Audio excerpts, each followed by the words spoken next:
वो रास्ता बंद था ना, हमको और कंफ्यूजन हो गया।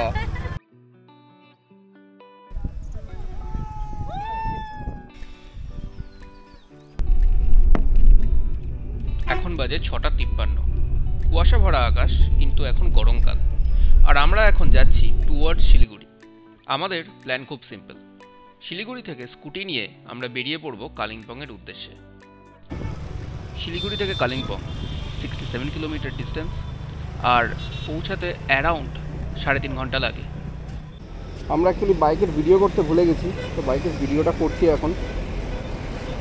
এই ক্যামেরাতেও থাকবে, মোবাইলেও থাকবে।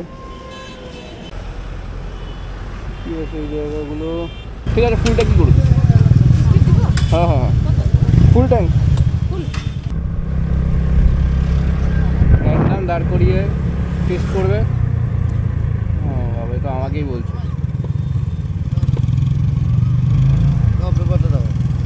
रेंटर गाड़ी।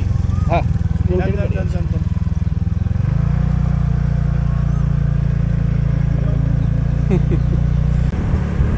আমি ঠিক জানি না এখানে হয়তো কিছু একটা পারমিশন করাতে হয়। একটা তো করালাম স্ট্যাম্প পেপারে,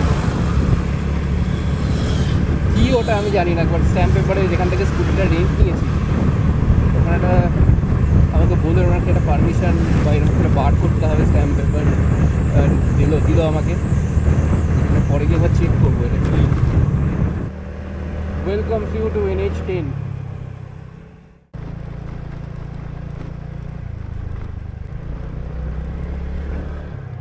नहीं देगा। अच्छा 150 तो लास्ट।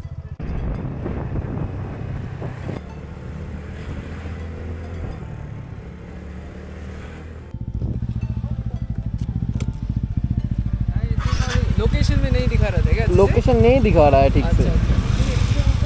आप उधर से आए होगा ना? हम इस साइड पे गए, वो रास्ता बंद है। हाँ, वो तो बंद है। ये रास्ता इस रास्ते से गए, की नाम होता है, रिंगपोंग रोड। हाँ, रिंगपोंग। उधर से गए, लेकिन उधर पे भी हम मतलब ढूंढ नहीं पाए किस साइड से जाना है। ठीक है, ठीक है।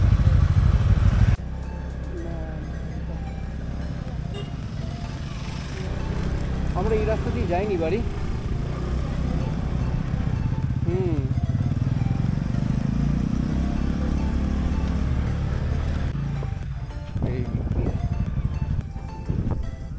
वो रास्ता बंद था ना, हमको और कंफ्यूजन हो गया।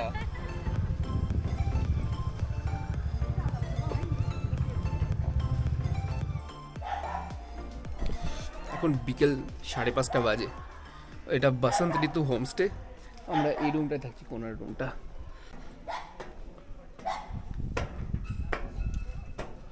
এখানে সব লোকে ফুটবল খেলছিল। এই যে ভাইরা ফুটবল খেলছে। এই যে হাস্কি।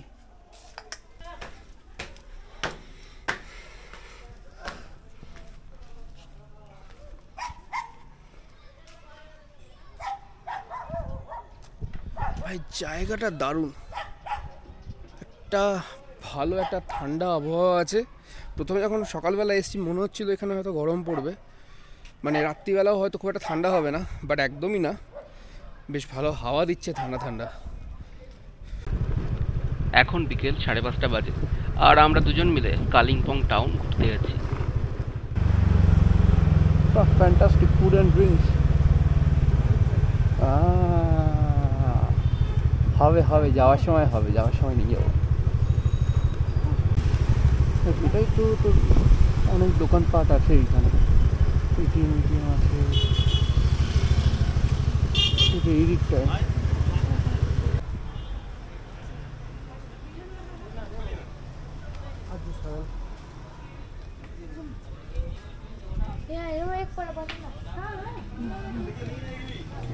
অনেক জিনিসপত্র আছে তোর,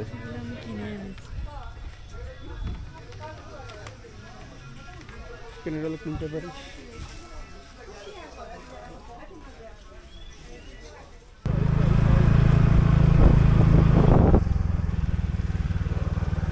আছে নাকি নেই দেখতে হবে। এই ক্যাফেটি কালিম্পং টাউনে one of the best cafe, 4.3 rating দিয়ে গুগলে। এই ক্যাফেটা ট্যুরিস্টদের মধ্যে বেশ পপুলার। ভালো ভালো জায়গা। এক, দারুণ অ্যাম্বিয়েন্স, বেশ একটা হালকা গান চলছে। 2, অসম সিনিক ভিউ। রাত্রিবেলা হয়তো ক্যামেরায় বোঝা যাচ্ছে না, বাট আমি মানে খালি চোখে বলছি, দারুণ ভিউ। আর 3 নম্বর, এখানে প্রাইস ভেরি রিজনেবল, ঠিক যেরকম কলকাতার ক্যাফেগুলো হয়। তো গুড কফি, গুড ফুড। তো তোমরা যদি কালিম্পং টাউনে আসো, নিশ্চয়ই তোমরা এই ক্যাফেটাতে ঘুরে যাবে।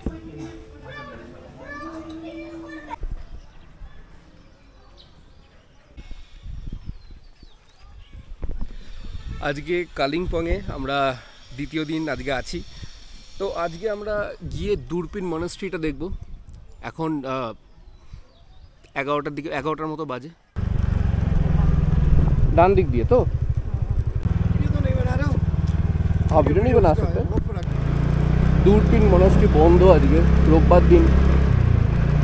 আর দেখা হলো না, তাহলে কালকে একবার ট্রাই করবো, দেখো সকালবেলা পসিবল হয়। মনাস্ট্রি তো বন্ধ, তাই আমরা একটু কফি খেতে আসলাম দোকানে।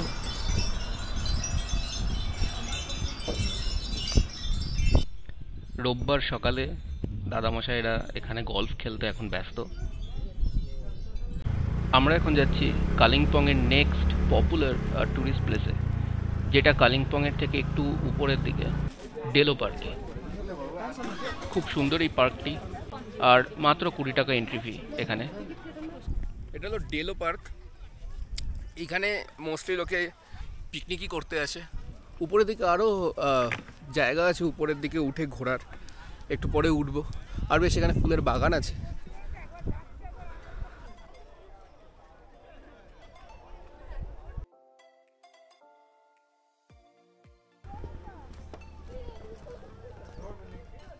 $5,600 ফিট উচ্চতায় এই পার্কটির থেকে কাঞ্চনজঙ্ঘা রেঞ্জের একটা ভালো ভিউও পাওয়া যায়। কি লাগছে জায়গাটা!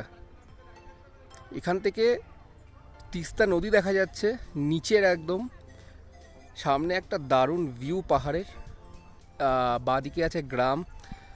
আর এই পার্কটা মানে ভেবেছিলাম হয়তো খুব একটা ভালো হবে না, প্রথম যে থটটা এসেছিলো মাথায়, কিন্তু এসে বেশ ভালো লেগেছে। আর এখানে লোকে পিকনিক করতেই আসে। তো তোমরা যদি এই দিকটায় আসো কালিম্পংয়ে, নিশ্চয়ই এই পার্কটা একটুখানি হলেও ঘুরে যাও, বেশ সুন্দর। পাহাড়, নদীর ভিউ ছাড়াও তোমরা এখানে করতে পারবে হর্স রাইডিং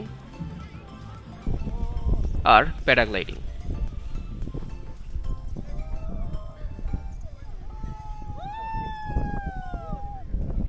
এখন বিকেল 4টে বাজে। ডেলো পার্ক থেকে আমরা বেরিয়ে পড়লাম কালিম্পংয়ের জামা কাপড়ের মার্কেট দেখতে। তো সব জায়গা মার্কেট ঘুরে আমাদের খুব খিদে পেয়ে গেছে, তাই আমরা ম্যাপ থেকে দেখলাম এখানকার মোস্ট পপুলার আর সবচেয়ে ভালো রেটিং ক্যাফে আর্ট ক্যাফে, আর এখানে আমরা যাচ্ছি এখন লাঞ্চ করতে। কোনটা বল? এইটা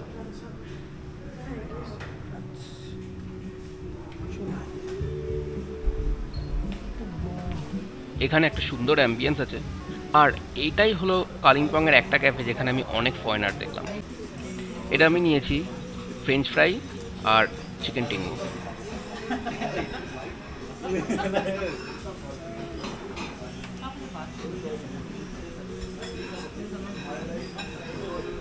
এখন বিকেল 5:30 বাজে, আর আমরা এবার আমাদের হোমস্টেতে ব্যাক করব।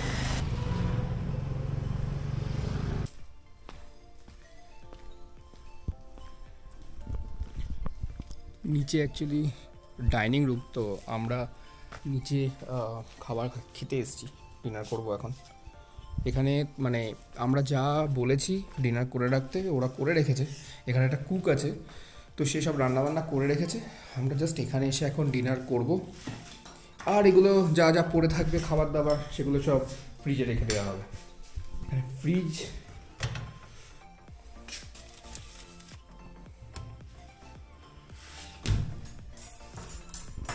তো অনেক খাবার দাবার। তোমরা যদি এখানে কুকিং করতে চাও, মানে 100 টাকা দিয়ে কুকিংও করতে পারো। আর এখানে খাবার দাবারের কোয়ান্টিটিও খুব ভালো, অনেকটা করে রাইস দিয়েছে, তারপর একটা সবজি দিয়েছে, আর চিকেনটা তো অসাধারণ বানিয়েছে।